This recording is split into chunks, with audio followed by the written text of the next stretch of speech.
Hello everyone, कैसे हैं आप सब। एक बार पुनः शिव कोचिंग क्लासेस पर स्वागत है। उम्मीद करता हूं आप सब अच्छे होंगे, मस्त होंगे, बेहतर होंगे, आपकी पढ़ाई बेहतर चल रही होगी। हिंदी में आज बात करने वाले बच्चों आत्मकथा और जीवनी में अंतर, जो कि काफी महत्वपूर्ण और एग्जाम में पूछा जाता है। बच्चों यदि आप अंत तक सुनेंगे, मैं गारंटेड कहता हूं कि आपसे याद हो जाएगा। और यदि आप लोग 12th क्लास में एमपी बोर्ड से हैं और हिंदी का नोट्स लेना चाहते हैं तो कांटेक्ट नंबर है मेरा 9685299149। प्रॉपर रूप से ऑल चैप्टर के नोट्स दिए जाते हैं बच्चों, मात्र 100 रुपए में। तो जिन बच्चों को नोट्स लेना है तो व्हाट्सएप में आप जानकारी ले सकते हैं।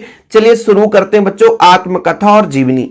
ये सब आत्मकथा, जीवनी, गद्यांश, पद्यांश, कहानी, नाटक, रेखा चित्र, संस्मरण है क्या चीज भाई। देखिए भाई साहब, पहली बात आप समझो, कोई व्यक्ति किसी चीज पर लिखता है, मतलब किसी घटना पर लिखता है, किसी व्यक्ति के ऊपर लिखता है, कहीं पे कोई मार्मिक घटना हो गया, किसी स्थान पर लिखता है, किसी स्थान का वर्णन होता है।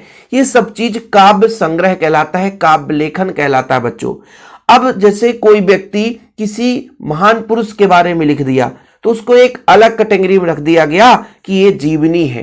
किसी मान लीजिए बेहतरीन एक अंक को लेकर चला और उस पर पूरा एक चीज को मतलब उठाकर चला और उस पर ही पूरा वर्णन किया तो एकांकी कहला जाता है। और कोई ऐसा इंटरेस्टेड स्टोरी उन्होंने लिख दिया, एक ऐसा काव्य संग्रह कर दी कि उसे कहानी बन गया, है ना। मतलब उसमें रोचक आनंद आने लग गया। थोड़ा सा लंबा है लेकिन एक रोचक आनंद, कई सारे पात्र हैं तो कहानी बन गया।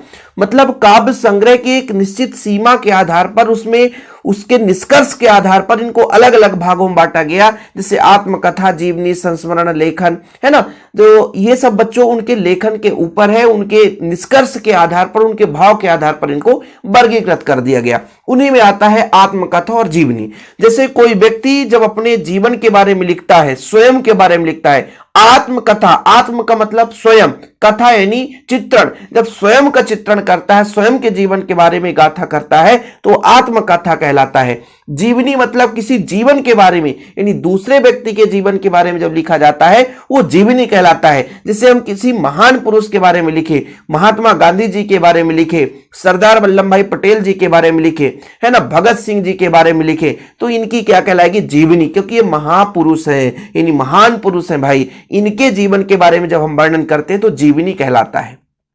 ठीक है बच्चों। तो आत्मकथा क्या है? आत्मकथा अपने जीवन की एक गाथा है, जबकि जीवनी किसी महान पुरुष की एक जीवन की गाथा होती है। दूसरा बच्चों, इसमें रचनाकार अपने ही जीवन पर लिखता है। रचनाकार अपने ही जीवन पर, मतलब अपने जीवन में जो घटित घटनाएं हैं उसके बारे में लिखेगा। लेकिन यहां पर जीवनी में बच्चों क्या होता है, अन्य व्यक्ति के जीवन के बारे में लिखता है। ठीक है, यहां पर देखिए, आत्मकथा पहला नंबर अपने ही जीवन की गाथा है, जबकि महापुरुष के जीवन की गाथा है। आत्मकथा में व्यक्ति अपने ही जीवन के बारे में लिखता है, जबकि जीवनी में किसी अन्य व्यक्ति के बारे में लिखता है, क्योंकि वो व्यक्ति स्वयं महापुरुष तो हो नहीं सकता है। आपको पता है कि वो व्यक्ति के जाने के बाद ही महापुरुष की उपाधि मिलती है कि इन्होंने अच्छा काम किया, है ना। आत्मकथा जीवन की घटना पर आधारित होता है, जबकि जीवनी में जन्म से मृत्यु तक की घटनाएं होती है। क्योंकि भाई साहब, जब आत्मकथा लिखा जाता है तो स्वयं के द्वारा लिखा जाता है, तो भाई उसका जन्म तो हुआ है, तो पढ़ा लिखा होगा, तब समझदार हुआ होगा, तब उसके जीवन में कोई घटना घटित हुआ होगा। जन्म से तो वो जानता नहीं है कि जन्म में हमने क्या किया है, क्योंकि अपने बारे में स्वयं लिख रहा है ना, इसलिए वो किसी अपने जीवन के विशेष घटित घटना के बारे में ही लिखेगा। लेकिन जीवनी में ऐसा नहीं होता बच्चों। जीवनी में क्या होता है, महान पुरुष के बारे में लिखना है, किसी महापुरुष के बारे में, तो कब से जन्म हुआ, कहां पढ़ाई की, उन्होंने समाज के क्षेत्र में क्या किया, अपने देश के लिए क्या किया, इस प्रकार से काव्य संग्रह की, है ना, देश में उनका स्थान क्या है, उनकी मृत्यु कैसे हुई, कैसे उनका आज लोगों के बीच में स्मरण है, तो सारा चीज लिखा जाता है। इसलिए जन्म से लेकर के मृत्यु तक की घटनाएं जीवनी में अंकित किया जाता है। अब बच्चों, आत्मकथा की जो शैली होती है वो कथात्मक होती है, मतलब थोड़ी सी कोई एक छोटी सी स्पेसिफिक किसी कंडीशन के बारे में लिखा जाता है, कहने का मतलब एक विशेष घटना के बारे में लिखा जाता है, तो ये कथा जो शैली है वो कथात्मक होता है। लेकिन जीवनी बच्चों पूरा जन्म से लेकर मरण तक को लिखेंगे तो भाई ये वर्णनात्मक होता है। कैसा शैली बच्चों? वर्णनात्मक शैली होता है। आत्मकथा में लेखक स्वयं के गुण दोषों का वर्णन करता है कि अपने अंदर किस प्रकार से गुण और दोष है, लेकिन जीवनी में लेखक स्वयं के विचार व्यक्त नहीं करता। ठीक है, स्वयं का विचार व्यक्त क्यों नहीं करेगा, क्योंकि भाई किसी दूसरे के बारे में लिख रहा है, इसलिए वो स्वयं का विचार व्यक्त नहीं करता। तो जीवनी और आत्मकथा में अंतर कई बार पूछा गया है, तो जरूर आप लोग इसे तैयार कर लेना। कितना सिंपल बच्चों, आत्मकथा अपनी ही जीवन की गाथा है, जबकि जीवनी किसी महापुरुष की जीवन की गाथा है। आत्मकथा में रचनाकार अपने ही जीवन के बारे में लिखता है, लेकिन जीवनी में रचनाकार किसी अन्य व्यक्ति के बारे में लिखता है।